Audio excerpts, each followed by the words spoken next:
Hello out there, everybody, and welcome to episode 17 of the increasingly popular Empty Pockets podcast with Skip Healy. Tell your friends, tell your neighbors, tell everybody about today's show because you're not going to want to miss it. I have a great guest today, born and raised in Basel, Switzerland. This guy I've known, as you'll hear in the podcast, for a very long time. I came to his attention initially when he was a very, very young wee sprout of a fella. Pretty funny story, especially how things have ended up lo these many years later. Singer, songwriter, multi-instrumentalist. This guy, even though he is from a landlocked country, writes, for me, some of the best songs about the sea and especially the life of working fishermen, although I don't think he's ever caught a fish in his life. There's been a couple on his plate from time to time, but I don't think on the end of a line or in a net, but he really gets what the life is about. This gentleman's name is Sami Moor, and I tell you, when you hear him, you want some more. So, let's get to the music. Barkeep, a man could die of thirst in this pub. Somebody buy me a pint, please.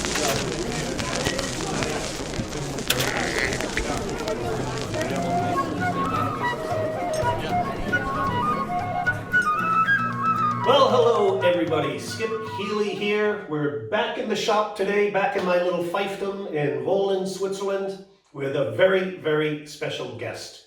We're staying local today with a friend of mine for the last 25 years or so. Very, very well-known man on the scene in Basel, Switzerland. Musician, singer, songwriter, artist, composer, you name it. Again, this guy does it. Mr. Sami Moor. Sami, how you doing, buddy? Quite well, thanks. Yourself? Very good. Thanks a lot for coming all the way up here from You're most welcome. from the big smoke and coming up here to come on to the podcast with us. Right. Really appreciate it. So, Sami has a lot of various talents, and he manages to bring them all together in a very, very interesting package a lot of times. He spent very little time on the sea, but for me, he writes some of the best songs about the sea and the working life on the sea that I've heard. And I've been doing this stuff for 50 years now, so I always find it fascinating that a man from a landlocked country that was not brought up in the fishing industry or working on commercial ships at all, can really come up with a great way of expressing music of the sea. We're going to talk about that stuff in a little bit, but first I want to get some little biographical background for you all from Sami. Mr. Moor, Yes. you're from Basel originally. I am, yes. Mm-hmm. And spent almost all my life there, except for holidays and occasional other trips. Okay, cool. And when did you discover this interest in music? Oh, an overall interest in music, I would say I was born with. Mm-hmm. So it was just there. Okay, are your parents musical at all? Is there any music in the family? Or My mom plays the piano. Oh, cool. My mother played the record player. I mean, that's that's the music we had now. That's good. And my parents both play the piccolo at the Fasnacht Carnival. Mm-hmm. So, but more as a tool to socialize than as a musical instrument, Mm-hmm. Okay. as so many people do. Yeah. Which is cool. That's fine. Yeah. So music was always there. Mm-hmm.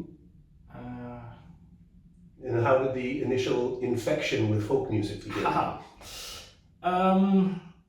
Well, you know about it because you were there when it happened. Oh my goodness! This sounds like a good story. Yeah. Sadly there was a very good friend of mine, Freddie Bock, Mm-hmm. who is about the age of my parents, and he this fife and drum corps, the Swiss Mariners. Oh, I've heard of them. And you heard of them. And one day my dad came home and said, "Boys, I have two brothers. Freddie's group is doing a concert. Would you like to go?" And we said, "Sure, why not?" And so we went to Augusta Raurica, to the old Roman theater. And So this is a 2,000-year-old plus minus Roman amphitheater just outside of Basel, Switzerland. exactly. And the whole thing started with a cannon shot, which was incredibly impressive. I mean, these guys came on with a working, functioning cannon that went boom. You were how old then? About Four. 4. There you go. And there were these fifes that were similar to Basel piccolos, but very different. And drums, again, very similar to ours, but different. And then the big difference is bass drums, what I had never seen before. Big bass drums with calfskin heads and wooden mallets. So you get an absolutely incredible sound out of these things, and the whole energy of that music was so impressive. But that was American fife and drum music. And they did the concert with their brother corps, as it's called, the Ancient Mariners. Oh, I've heard of them also. They're the original. And they had a shanty group, sea shanty, something I had never heard before. And it was so impressive, these big strong men with their big strong voices and these amazing songs. I mean, me and my brother, we thought those were all pirates and very, very cool. And then there were some folk musicians, and there was one guy with a flute, whose name was Skip Healy. Oh, And I've heard of him too. His name still is Skip Healy. Who played some great stuff. I don't remember any of it, but I remember, I mean, I was 4 at the time. So, but I remember the atmosphere and that magic of it, and that was really impressive. Yeah. And I think it was the same year that the Mariners record came out. And my brother and myself got a copy for Christmas, and we kept on listening to it. I mean, you could see through it. Yeah. And I know every word the speaker says on that record, although I didn't understand any of it because it's all in English. I didn't speak a word of English as a boy. And then I guess I got so used to listening to the words without understanding them that I probably still don't know what he says, but I know the sound of it. So anyway, that was the record with all those great sea songs and shanties on it. That was the core of what my own repertoire grew out of, I guess. Well, that's a great initial exposure, especially to the folk music, because there was Cliffy Haslam was the main shanty singer, and then there were the McGowan brothers, who had a phenomenal folk band called the Fabulous Farquhar, all through the 1960s, 70s, 80s. They were a tremendous band. In fact, when Hubert Humphrey in the 1960s was running for president in the United States, they were his band. They toured, seriously, they toured with Hubert Humphrey. They always played at the political rallies. They played at his fundraisers, all of this other stuff. So that's the level that these guys were at. But yeah, Santiago, all of these great songs. Yeah, so that's a very, very powerful introduction to the music. The Fighting Drum Group at that time still had a lot of its, classic players, especially the drum line with Bill Pace and Ken Lemley and all these legends of American fife and drum music. Myself, my friend John Chalia, Ed Olson, John Benoit, a really, really powerful group at that time. And we were psyched because a smaller group of the Mariners had come over in the 1970s, but this was the first real serious concert that the Ancient Mariners did. And for a bunch of Americans being in a 2,500-year-old Roman amphitheater, our eyes were like saucers for the whole time. Also, for everybody, it's one of the, I've done a zillion concerts, you've done a lot of shows, but to have the performers as impressed with the venue as the audience is with the performers is just freaking magical. Yes. That is really, I'm getting, goose pimples even so long after even just remembering that time. So it's great that it made such an impression on you. So did you then start looking to get into this sea shanty, sea music a little bit more after that, or? No, I was 4. Yeah, well, you can say, Daddy, more! I knew at the time I wanted to be one of those guys. Not when I grew up, now. Yeah. But they wouldn't have me. Somehow they didn't make uniforms in my size. So that didn't happen, it had to wait, and as I became a teenager, my interests shifted in other directions, and I distinctly remember the day when I was on a drive with a friend of mine. He had a car, and this was what we did, how we hung out. We got in the car and drove wherever, and we were on the road in Hinteres which is away, and all of a sudden I see on the side of the road, I see a mariner walking. I said,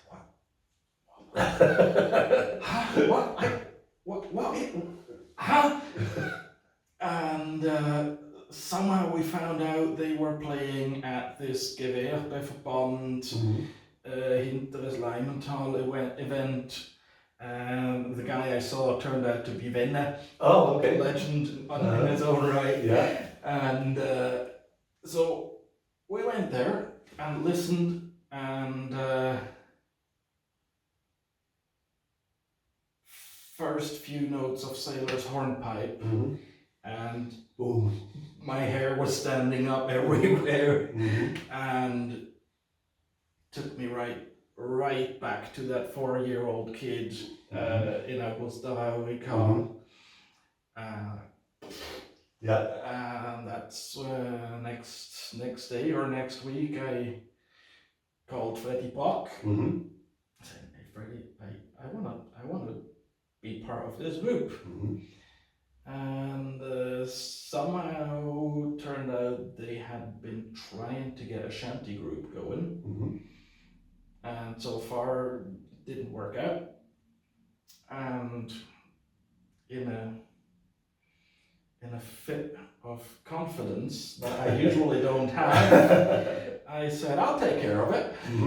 And that's how it started. And then it took years and years to really get the thing going. And there is a shanty group now, still going strong. They're very good. I'm not part of it anymore, but at least I started it. And I'm listening to those guys nowadays. I'm quite proud of having started that. Yeah, they do a great job. I mean, they're very serious. They're very tight. Their harmony, everything is arranged. It's not guessed.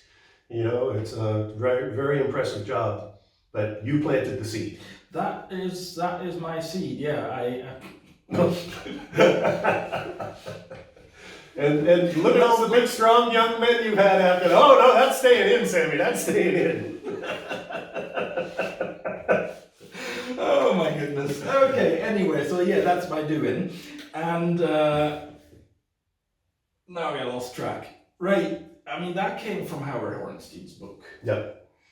Howard Hornstein was a member of the Ancient Mariner Shanty group that sadly now doesn't exist anymore. And he wrote a shanty book with arrangements of pretty much the whole repertoire. And he was diagnosed with Lou Gehrig's disease, Yes. which must have been horrible, and he writes about it in his book. He was in a wheelchair. I mean, I never met him. You probably... I taught him how to play the fife. Right. He was a fife student. But I mean, you were probably there at the time. He was in his wheelchair, and he had this little machine where he could write. One eye blink at a time. He was given one of the first optical scanners. It's the same thing that what's his name? Stephen Hawking. Yeah. They knew each other. They were actually friends. I never heard that before. Yeah, they knew each other quite well. But it kind of makes sense. Yeah. So Howard lived with this disease called ALS, or in America it's known as Lou Gehrig's syndrome. Lou Gehrig was called the Iron Man of American baseball, in that he played for years and years and years and never missed a game until he was diagnosed with this absolutely horrific disease. And Howard was an incredible man. He was a pediatric dentist by trade. He was a very brilliant guy, very, very compassionate man. He loaned me money when I did my Empty Pockets record. He was one of the financiers of my first album. And when he was completely immobilized with this Lou Gehrig's disease. I mean, we should just maybe, it's a bit like MS. It just shuts down control over everything. Exactly, except your brain. Your brain is completely functioning, but you lose all control of your body. You basically slowly become paralyzed. And Howard decided to take on a project of writing this music book that Sami was just talking about. So this entire book was written one eye blink at a time. The arrangements, the lyrics for the songs, everything. Just a monumental effort by an incredible man. And, you know, the combination of Sami's help with starting the shanty group for the Mariners, and then, as Sami said, they're making use of the book that Howard wrote, is just the ultimate tribute to a great guy.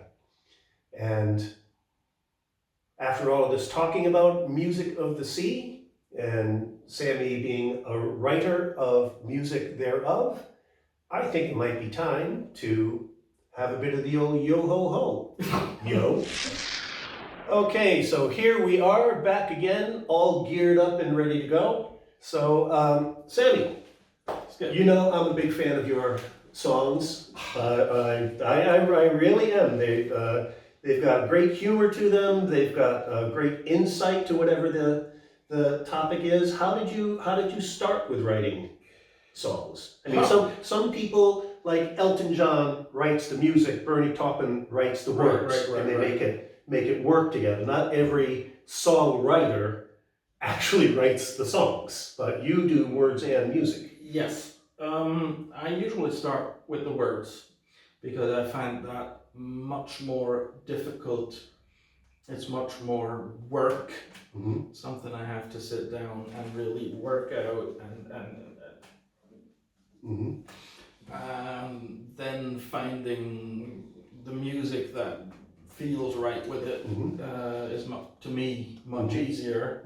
But then that gives you the cadence also. I mean, it's the syllables of the words are also going to give you a rhythm to work on. Absolutely, yes. Lately, I sometimes have an idea for a chorus or something with both, with the words and the music, but those are rare, lucky occasions. And did you start with the idea that you want to write songs about the sea, or because you had heard so much of this kind of nautical music? Actually, when I started writing songs or trying to write songs, I was more interested in other music at the time. I started trying to write pop songs and stuff like that, or country songs. But at the end of the day, it's the process is similar. Then I got more interested in trap music again, and that's how I started trying to write that kind of songs. And how did you kind of find your way into, I mean, even writing the words about music of the sea for a guy who's not born on the ocean is not a typical approach. I guess, yeah, but I had the sea group, I had this folky project stuff going on, so I just wanted to write songs for that. I wanted to have original songs to perform, and I've heard and played all those traditional sea songs and Irish folk songs and stuff like that. So I had an idea of what it should sound like, and eventually, especially when I do this kind of stuff, it's usually like a documentary. It's a ballad about something, about a story of a boat, or first they sing a song about a boat, then they sing a song about a boat. Yeah, exactly. So that kind of stuff. Except for that one time, when I was making a CD, which you were involved. When I was making a CD that you were involved with, and I pretty much had enough tracks, but I felt it would be nice to have another one, but not just any track. It would have to be something worth the effort of recording another track. Yeah, I could write something. I could try write another one of my own. But it's difficult for me writing tunes or songs. So tunes are no problem.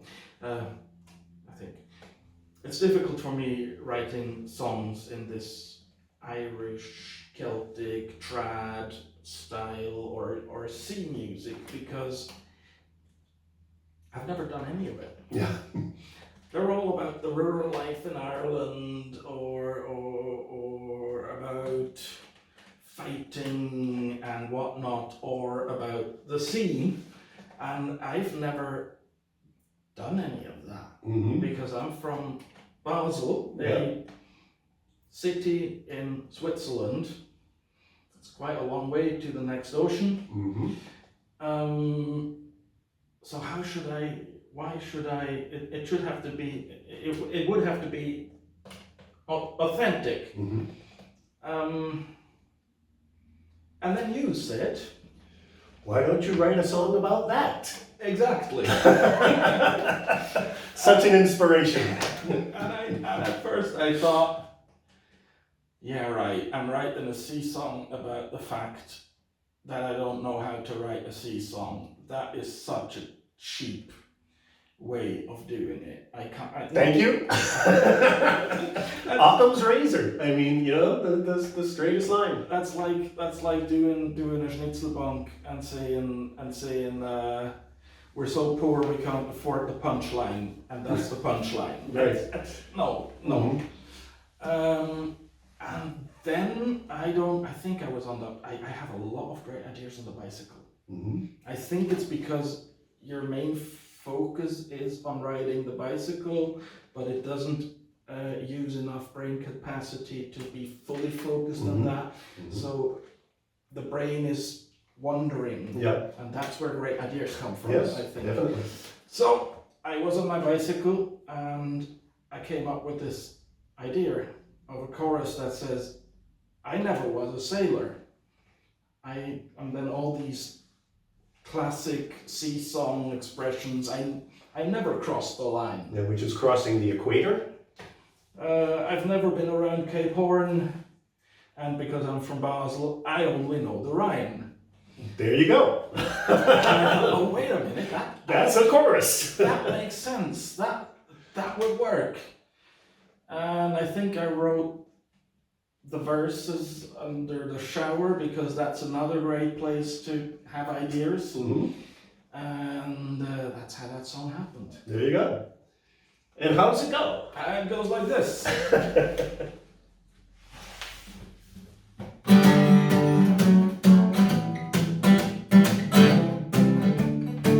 I spent my time on the water in several different ways. On a cargo ferry to Ireland, I traveled for 2 days. I spent the time in the passenger lounge and outside in the sea. But about the work that had to be done, I never had to care. And never was a sailor, and never crossed the line. I never sailed around Cape Horn, I only know the Rhine. I rode a small rubber dinghy in the Mediterranean Bay, but the current caught my vessel and carried me away. Further out I go, I fell miserably out the oar. So my father swam out after me and hauled me back to shore.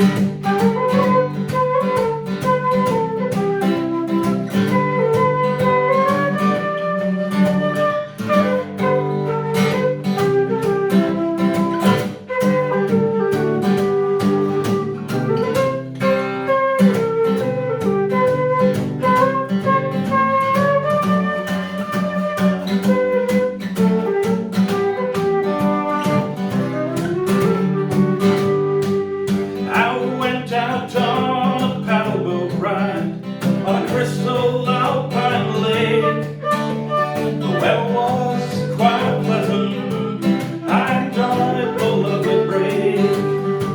But then a storm came into the mountains and brought darkness all around. So I stricken I paddled back to shore at the speed of sound.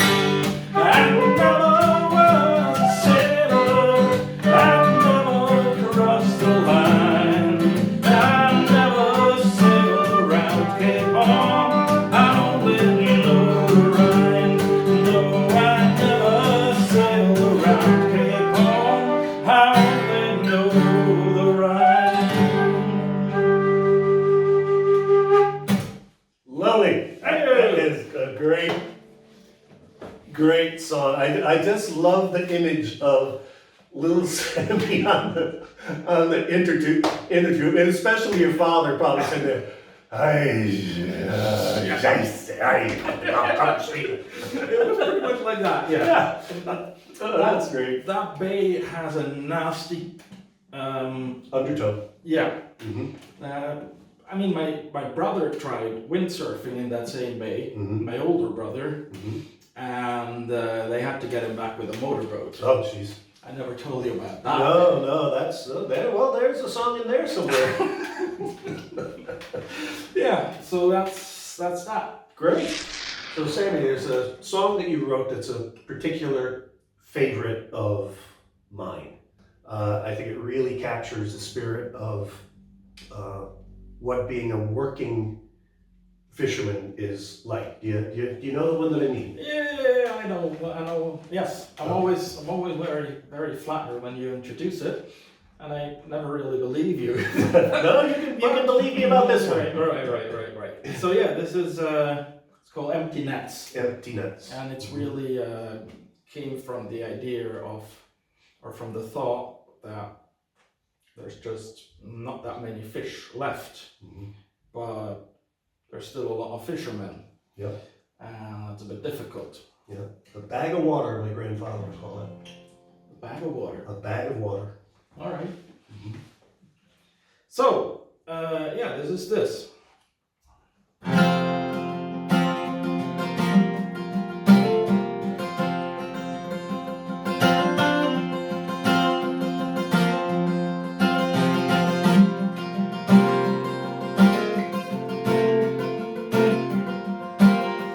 Night is falling slowly over the coast.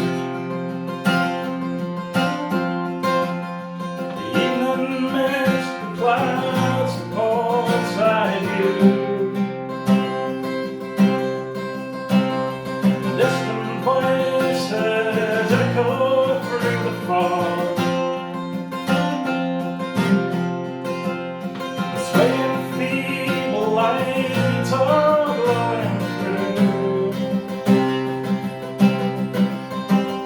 The boys are in front sea. Their work is nearly done. The boys are in front sea. The hard day's work is done. Screaming seagulls circle ahead. They're hoping for a chance to steal their share. But things have changed. There's little to be found.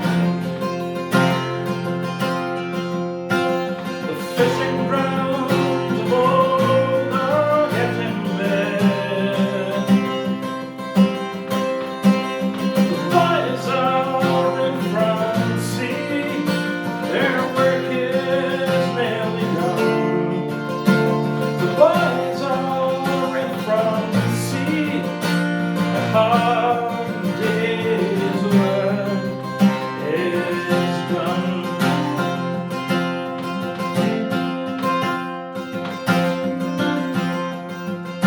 Long working days at sea and empty nets make fast the empty ships once more and then. It's off to the pub, a pint will cheer us up. Tomorrow's a new day, we'll try again.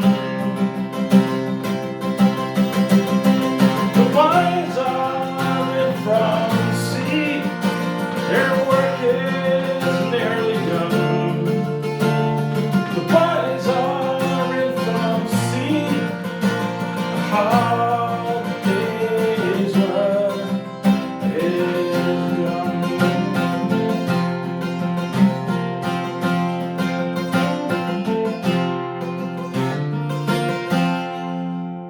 Gorgeous.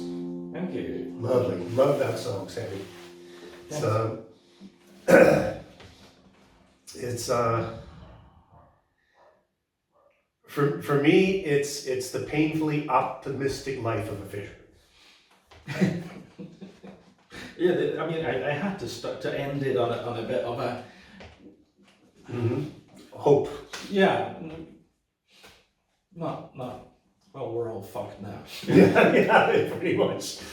Even though they largely are. Yeah, but that's a different topic. Let's not go there. Yeah, exactly. Well, we'll get around to those songs soon enough. So, I know you do a lot of, you have a big interest in Scottish Yes. music also. Do you have Yes. something along or what brought you a little bit into the world of Scottish music? Because I know you've done a lot of studying and you've been to Scotland. Yeah, well, the Battlefield Band. Mm-hmm. It was really, that was for a long time the Scottish band I knew. Mm-hmm. And I still think they're great. Yeah. And that's how I found out, different Mhm. kind of Celtic music that has a different vibe to it. Mhm.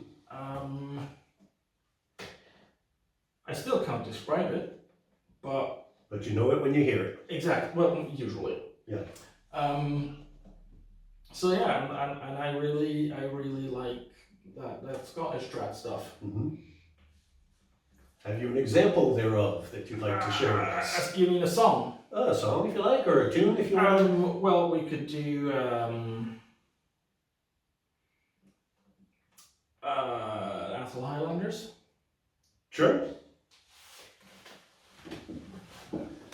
Or were you thinking of something else? No, not at all. This is the Sami show. I'm following. I'm just throwing out questions and see what happens. Right. So A major. A.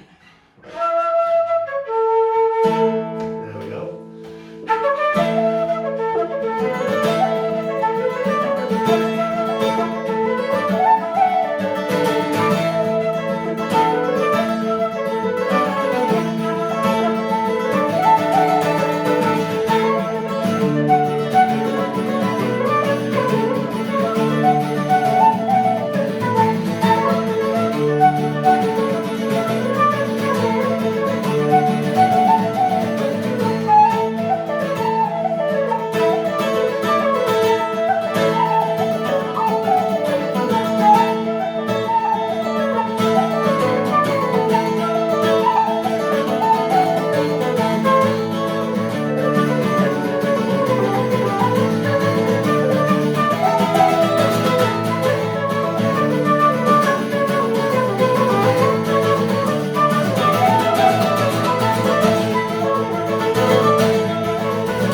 Big ending. Big ending. Great.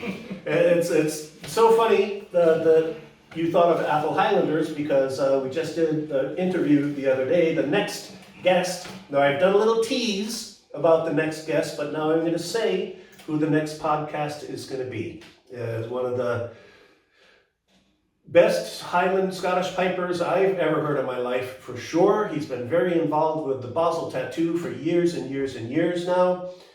He entered the army at a very, very tender age, a child, really, and went from being a boy piper in the military to running the show, to being the director of piping and drumming for Great Britain. And his name is Stuart Sampson. And Stuart is actually a member of the Atholl Highlanders. I know that. Yeah, I know you do. Great. So there's the big name drop for our next guest, Captain Retired Stuart Sampson, MBE, which is member of the British Empire. So he's on his way to a knighthood. Do you have a Scottish? I'm looking forward to those stories. Oh God, He's gonna be. he's tells a couple good ones. Oh, good. Yeah. Good. Yeah. I was wondering if you might keep a low profile. Well, he's got a few of them still in the sporting, you know. But he's a remarkable guy, remarkable talent, remarkable musician and composer. Sämi, Stuart, and I did a series of concerts here in Switzerland with a group called Sangria, and in fact, here's a nice place to drop one of those in.